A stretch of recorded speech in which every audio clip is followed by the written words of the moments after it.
ఇది కంది పచ్చడి రెసిపీ అనమాట. దీనికోసము కందిపప్పు, మినప్పప్పు, నువ్వులు, జీలకర్ర ఇవన్నీ క్వాంటిటీస్ ఫుల్ వీడియోలో ఉన్నాయి చూడండి. ఫుల్ వీడియో చూడలేని వాళ్ళ కోసం షార్ట్ వీడియోలో చూపిస్తున్నాను. హాఫ్ కప్పు తీసుకోండి. 1 స్పూన్ నువ్వులు, 1 స్పూన్ జీలకర్ర వేసేసుకొని చక్కగా లో ఫ్లేమ్లో కలర్ మారేంతసేపు ఫ్రై చేసేసుకొని టొమాటోస్ 7 తీసుకోండి. ఎండుమిర్చి 20 తీసుకోండి.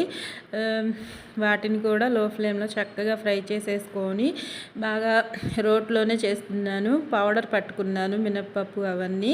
ఇంకా పచ్చడిని పెద్ద నిమ్మకాయ సైజ్ అంత చింతపండు యూజ్ చేసుకోండి.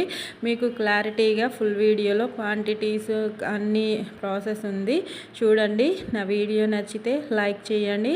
షార్ట్ వీడియోలో చూపించిన విధంగా ట్రై చేయండి. ఫుల్ వీడియో కూడా ఉంది. నచ్చితే లైక్ చేయండి. యూస్ఫుల్గా అనిపిస్తే మీ ఫ్రెండ్స్ అండ్ ఫ్యామిలీ మెంబర్స్కి షేర్ చేయండి.